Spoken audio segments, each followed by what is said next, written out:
ബുക്കൊന്നും കിട്ടാത്തതുകൊണ്ട് വീണ്ടും അടുത്തുള്ള പിള്ളേരുടെ അടുത്താണ് പോയി പഠിക്കുന്നത്. ചില ടെസ്റ്റുകളൊക്കെ ടീച്ചർ പഴയ ടെസ്റ്റൊക്കെ വെച്ച് ഫോട്ടോ കോപ്പി ഒക്കെ എടുത്താണ് പഠിക്കുന്നത്.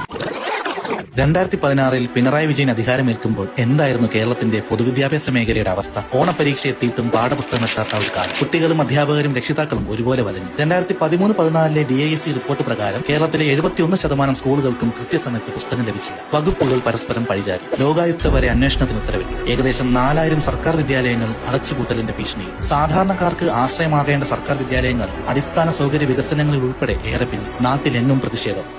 എന്നാൽ 2016 പിണറായി വിജയൻ അധികാരമേറ്റപ്പോൾ കേരളത്തിന്റെ പൊതുവിദ്യാഭ്യാസ മേഖല അടിമുടി മാറി. കൃത്യസമയത്ത് പാഠപുസ്തകം. ഇപ്പോഴത് അധ്യയന വർഷം ആരംഭിക്കുന്നതിന് മുമ്പേ തന്നെ നൽകാൻ സർക്കാരിന് കഴിയും. ബ്രെയിലി ലിപിയിലുള്ള പുസ്തകം കൂടാതെ കേൾവി പരിമിതി നേരിടുന്നവർക്ക് ആദ്യമായി പാഠപുസ്തകം ഒരുക്കി. 50,000 ക്ലാസ് മുറികൾ ഹൈടെക്കാക്കി. രാജ്യത്ത് തന്നെ എല്ലാ സർക്കാർ സ്കൂളുകളും ഹൈടെക്കാക്കുന്ന ആദ്യ സംസ്ഥാനമായി മാറി കേരളം. എല്ലാ വിദ്യാർത്ഥികൾക്കും സൗജന്യ യൂണിഫോം. ഇത് കൈത്തറി മേഖലയെയും ഉത്തേജിപ്പിച്ചു. 2025 മാത്രം 73 കോടി ചെലവിൽ 13 ലക്ഷം വിദ്യാർത്ഥികൾക്ക് സ്കൂൾ യൂണിഫോം സൗജന്യമായി നൽകി. സ്കൂളിലെ ഉച്ചഭക്ഷണ മെനു പരിഷ്കരിച്ചു. കിഫ്ബിയിലൂടെ സർക്കാർ സ്കൂളുകളുടെ അടിസ്ഥാന സൗകര്യ വികസനത്തിൽ അവിശ്വസനീയ മാറ്റങ്ങൾ വരുന്നു. 2565 കോടി രൂപ നിക്ഷേപിച്ച് 973 സ്കൂൾ കെട്ടിടങ്ങൾക്ക് ഭരണാനുമതി നൽകുകയും അതിൽ 518 എണ്ണം പൂർത്തിയാക്കുകയും ചെയ്തു. കഴിഞ്ഞ 10 വർഷത്തിൽ 5000 കോടി രൂപയാണ് പൊതുവിദ്യാഭ്യാസ സംരക്ഷണത്തിന് സർക്കാർ മാറ്റിവെച്ചത്. AI ഇന്റഗ്രേഷൻ, റോബോട്ടിക്സ് ഉൾപ്പെടെ നമ്മുടെ പൊതുവിദ്യാഭ്യാസ മേഖല വളരുകയാണ്.